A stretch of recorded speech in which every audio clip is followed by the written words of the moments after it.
పెద్దల దేవునికి స్తోత్రం కలుగును గాక.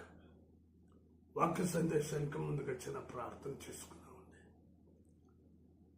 స్తుతులకు పాత్రుడు మా ప్రియ పరలోకపు తండ్రి, నీ ప్రియకుమారుడు మా రక్షకుడినైన యేసుక్రీస్తు వారి సజీవమైన నామంలో తిరిగి ప్రభువా మేము కలుసుకుంటకు మీ వాక్యం ద్వారా మమ్మల్ని మీరు సమావేశపరిచి అలాగే నాన్న తండ్రి మేము నేర్చుకోవలసింది మాకు నేర్పిస్తూ ప్రభువా మేము జీవించినంత కాలం కృపాక్షేమంలే మాంటి వచ్చినట్లుగా మీ పరలోకపు వాక్యాలను పిండినైన నీరుతో నింపమని యేసయ్య శ్రేష్టమైన నామంలో ప్రార్థించి వేడుకొచ్చున్నాం పరమ తండ్రి, ఆమేన్. కీర్తన గ్రంథం 44వ అధ్యాయం 9వ వచనాన్ని చదువుతున్నాం. అయితే ఇప్పుడు నీవు మమ్మను విడనాడి అవమానపరిచి ఉన్నావు. మరలా చదువుతున్నాను. అయితే ఇప్పుడు నీవు మమ్మల్ని విడనాడి అవమానపరిచి ఉన్నావు. ఈ మాటలో అసపు కుమారులు చేసినది. 8వ వచనం చూడండి. దినమెల్లా మేము దేవుని యందు అతిశయపడుతున్నాము. నీ నామమును బట్టి మేము నిత్యము కృతజ్ఞతాస్తుతులు చెల్లించుచున్నాము. ఇప్పుడు కంటిన్యూషన్ 9వ వచనంలో ఏమంటున్నాడు? అయితే ఇప్పుడు నీవు మమ్మల్ని విడనాడి అవమానపరిచి ఉన్నావు. మా సేనలతో కూడా నీవు బయలుదేరక ఉన్నావు. ఇష్ట ప్రకారంగా వాళ్ళ ఇష్టానుసారంగా జీవిస్తూ నడుస్తూ అలా ప్రవర్తిస్తూ ఉంటే మీరు వారిని అనుసరిస్తారని అనుకుంటున్నారు, వారికి సహాయం చేస్తారని అనుకుంటున్నారు, వాళ్ళని ఆదుకుంటున్నారు అని అనుకుంటున్నారు. కానీ మీకు వ్యతిరేకంగా జీవించినప్పుడు, మీకు లోబడక విధేయత చూపించక మీ మాట విననప్పుడు మీరు వారిని విడనాడతారు. ఎవరైనా లోకములో సామాన్యంగా లోకములో ఎవరు కూడాను, అది అధికారులైనా బంధువులైనా రక్త సంబంధులైనా విధేయత లోబడక జీవించినట్లయినచో అట్టి వారి ఎడల వారు చూపించేది అదే. అయితే మీరు కృపగలిగిన దేవుడు ఎన్నడు విడనాడడు అని అనుకుంటున్నారు. మొదటి వచనం, దేవా పూర్వకాలమున మా పితరుల జన్మలలో నీవు చేసిన పనిని గురించి మేము చెవులారా విని ఉన్నాము. మా పితరులు దాన్ని మాకు వివరించిరి.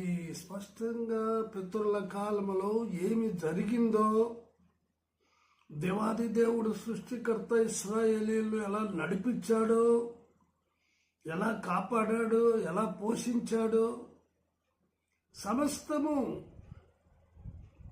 వారు పితరుల ద్వారా తెలుసుకున్నట్లుగా రాస్తున్నారు. చూడండి 2వ వచనం, నీవు నీ భుజబలము చేత అన్యజనులను వెళ్ళగొట్టి మా పితరులను నాటితివి, జనములను నిర్మూలము చేసి వారిని వ్యాపింపజేసితివి. స్పష్టంగా ఉన్నది ఉన్నట్లుగా, జరిగింది జరిగినట్లుగా సృష్టికర్త అయిన దేవుడు ఏం చేశాడో అది తెలియపరుస్తూ ఉన్నారు. 3వ వచనంలో చూడండి, చాలా స్పష్టంగా ఉంది. వారు తమ ఖడ్గము చేత దేశమును స్వాధీనపరచుకోనలేదు. ఒక యుద్ధం చేయలే ఇశ్రాయేలీలు, ఎవరితో కూడా అనవసరంగా మరి పోట్లాటకు దిగలే.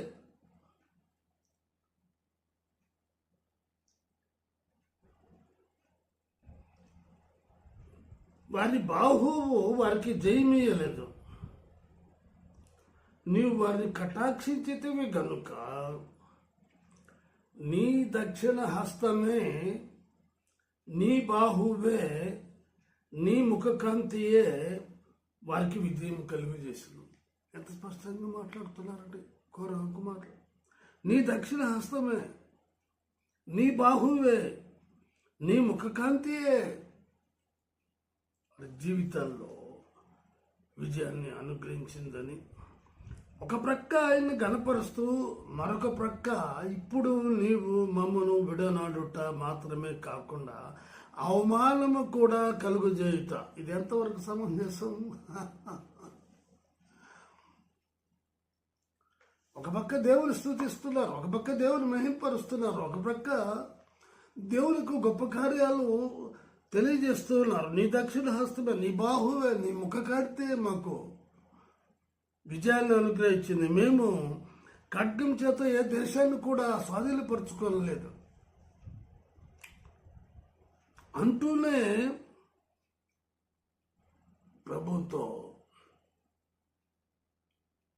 అయితే ఇప్పుడు నీవు మమ్మల్ని విడనాడి అవమానపరిచి ఉన్నావు. ఇది నిజం అంటారా? ఇది వాస్తవికమా? అనేక మంది క్రైస్తవ జీవితాల్లో, కుటుంబాలలో వారు వ్యక్తపరిచేది ఇదే. దేవుడు మమ్మల్ని విడనాడాడు. ఒక కుటుంబం అలాగే అన్నది. ఆమె ఎవరో కాదు, నయోమి.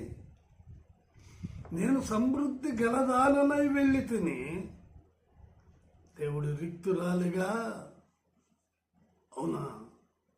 నిజం. ఆ ఒక్క కుటుంబమే బెత్లెహేము నుండి వెళ్ళింది.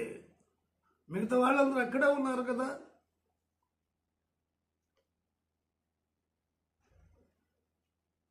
ఎక్కడికి వెళ్ళాలో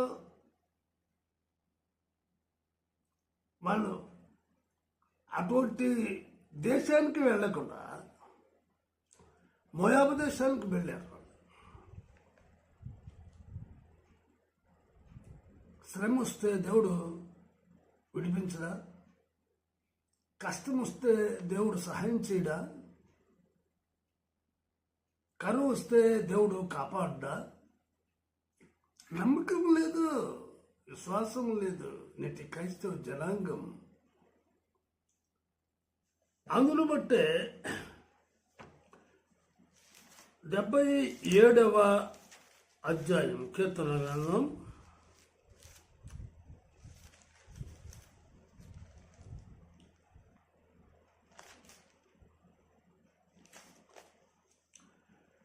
7వ వచనం.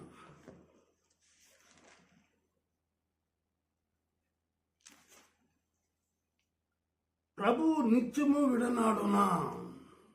ఎంత స్పష్టంగా ఇది ఆశాపు కీర్తన. దేవుడు నిత్యము తన బిడ్డలైనటువంటి వారిని విడనాడడు.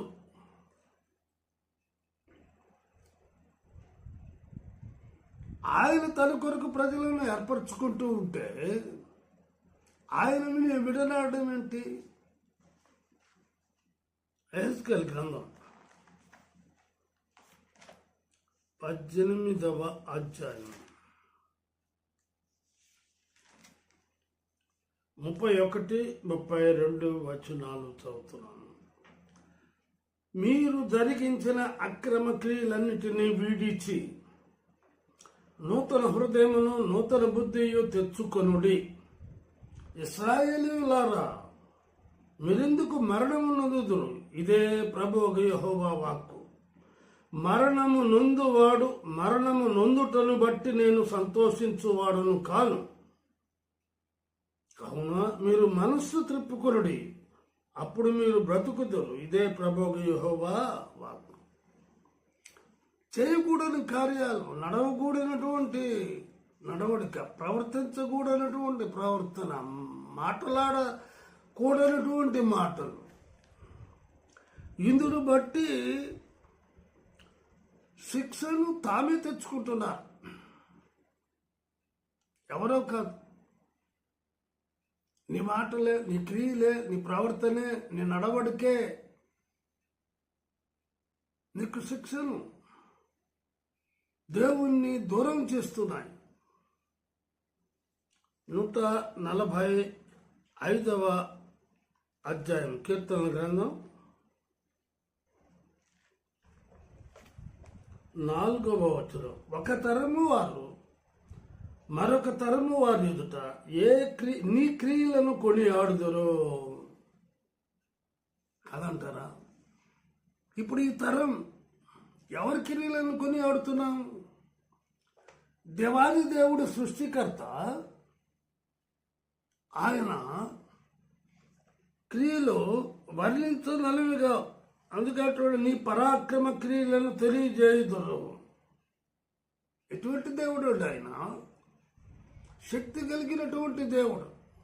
ఫరో ఎదుట యుద్ధం లేకుండానే ఇశ్రాయేల్ను నడిపించాడు అని అంటే ఆయన ఎంత గొప్ప దేవుడు!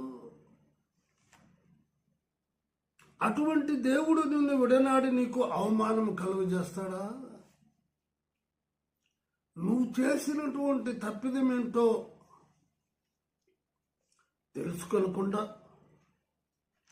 గ్రహించకుండా ఆయన మీద నిందారోపణలు చేయడం ఎంతవరకు సమంజసం? విలాప వాక్యంలో 3వ అధ్యాయం 31వ వచనం. ప్రభువు సర్వకాలము విడనాడడు. ఆయన ఎల్లప్పుడూ విడనాడే దేవుడు.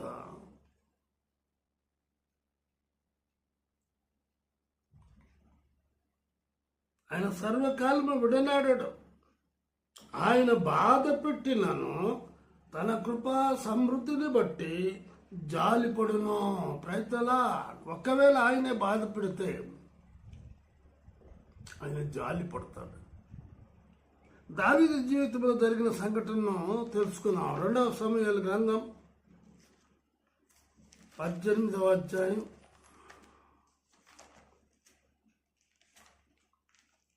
1 నుంచి 3 వచనాలు చదువుతున్నాను. దావీదు తన యుద్ధమున్న జనులను లెక్కించి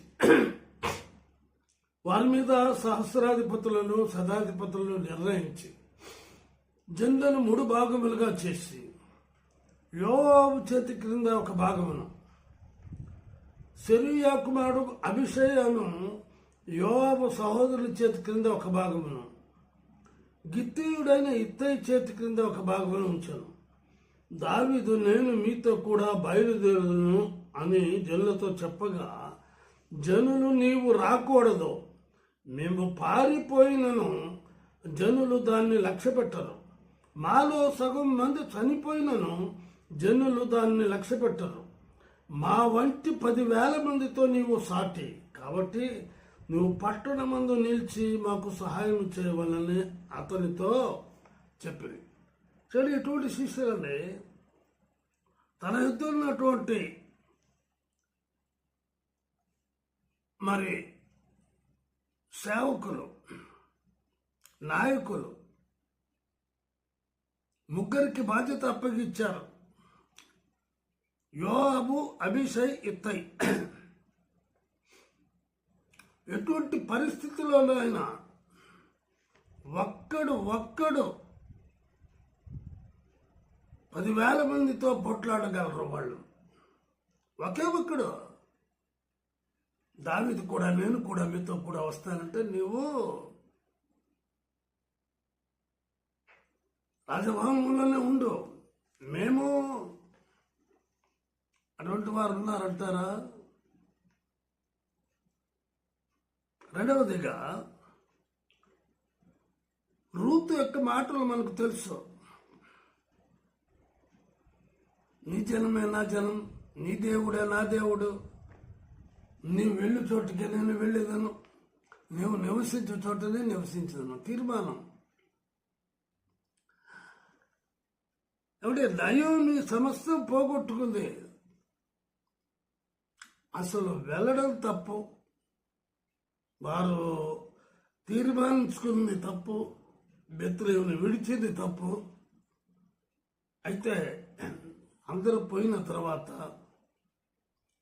2 కోడళ్ళు అక్కడ 10 సంవత్సరాలు ఉండిన తర్వాత వారికి వివాహం చేసింది కిలియోను మహలోనికి. అయితే ఓర్ప అక్కడే ఉండిపోయింది, రూతు మాత్రము వెంబడించింది. దేవుడు ఎవరిని విడనాడాడు? ఒక పక్క నయోమి విడనాడింది అని అంటుంది, అదే ప్రక్క మరి రూతు ఎంత ఎటువంటి బహుమానం అంటే సంపూర్ణ బహుమానం పొందాను అంటుంది. దేవుని రెక్కల నీడకు సంపూర్ణ బహుమానం పొందుటకు నన్ను ఇద్దరు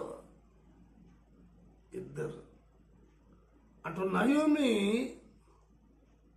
తన తప్పిదాలను ఒప్పుకొనకుండా నేను సమృద్ధిగా వెళ్ళాను కానీ రిక్తురాలిగా వచ్చానంటుంది.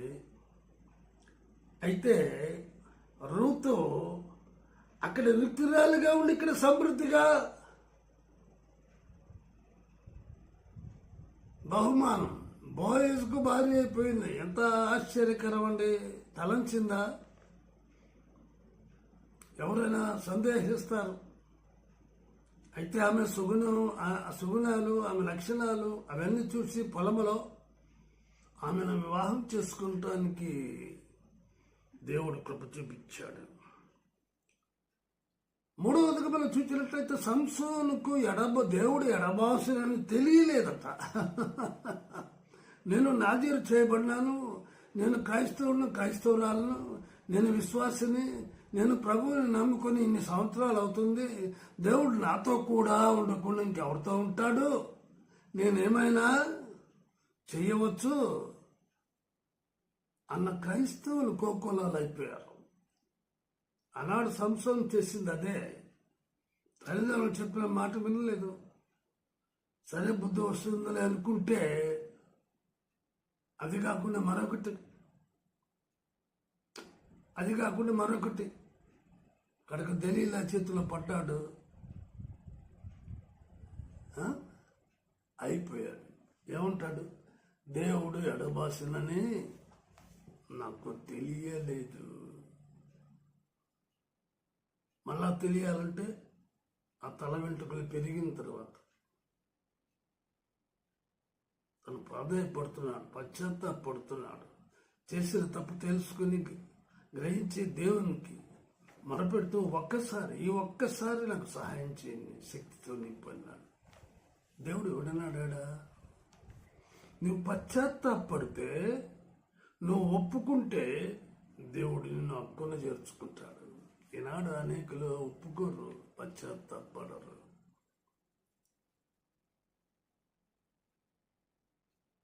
మూడు వేల మంది సర్దారులు అలాగ నశించిపోవటానికి ఒకే ఒక ప్రార్థన శక్తి సంసోను పొందుకొనగలిగినాడు. నాలుగోదిగా చూసినట్లయినచో దానియేలు గ్రంథంలో షడ్రకు మేషకు అబేద్నెగోలకు మాట అన్నారు. ఒకవేళ దేవుడు మమ్ములను రక్షించకపోయినా సరే ఆయన రక్షించ సమర్థనీయుడు.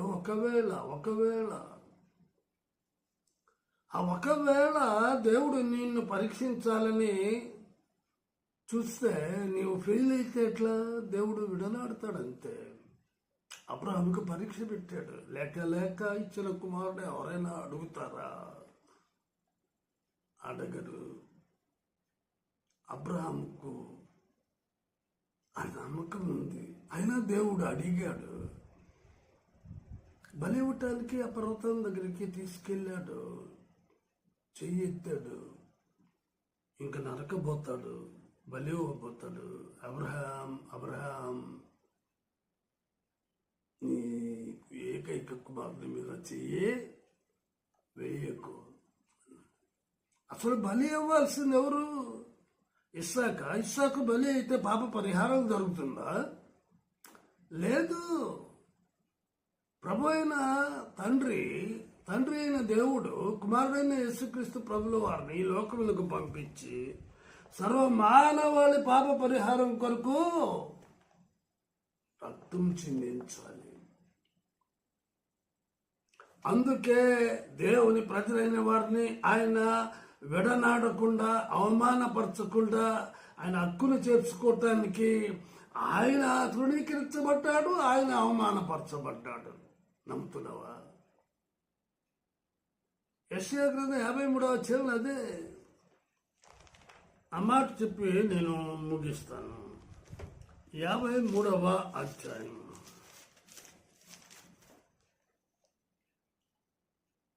మూడవ వచనం, అతడు తృణీకరింపబడిన వాడును, ఆయన మనుషులు వలన విసర్జింపబడిన వాడును, వ్యసనాకాంతుడుగాను, వ్యాధి అనుభవించిన వాడుగాను, మనుషులు చూడనొల్లని వాడుగాను ఉండెను. అతడు తృణీకరింపబడిన వాడు కనుక మనం అతను ఎన్నిక చేయకపోతుంది. అతడు తృణీకరింపబడినాడు, ఇంకేంటిలే అనుకున్నారు. కానీ ఆయన కార్చిన అమూల్యమైన రక్తం మానవునికి ప్రతి పాపమును వేసు రక్తం ప్రతి పాపం నుండి మనలను పవిత్రులుగా చేయను. కనుక ఆయన చనిపోయి తిరిగి లేచిన సజీవుడు. ఆయన అట్టి నిరీక్షణ ఇస్తున్నాడు. నిన్ను విడువలా, నిన్ను ఎడబాయలే. ఆయన ఆరోహణం అయిపోతూ చెప్పాడు, నేను మీ కొరకు స్థలం సిద్ధపరచా వెళితే నేను మరలా వస్తాను, మిమ్మల్ని తీసుకుని పోయి. విడనాడే దేవుడు మరలా వస్తాడా, తీసుకువెళ్తాడా? ప్రార్థన చేసుకున్నాం. ప్రేమ నమ్మకం గల మా ప్రియ పరలోక తండ్రి, ఇప్పుడు నీవు మమ్మల్ని విడనాడి అవమానపరిచి ఉన్నావన్న సత్యాన్ని గురించి మాకు లేఖనముల ద్వారా తెలియపరిచినందుకు స్తోత్రాలు చెల్లించుకోవచ్చు. యేసయ్య శ్రేష్టమైన నామములో ప్రార్థించి వేడుకొంచున్నాం పరమ తండ్రి, ఆమేన్. తిరిగి వచ్చే వారం కలుసుకున్నామండి. అంతవరకు సెలవు. దేవుడు మిమ్మల్ని దీవించును గాక.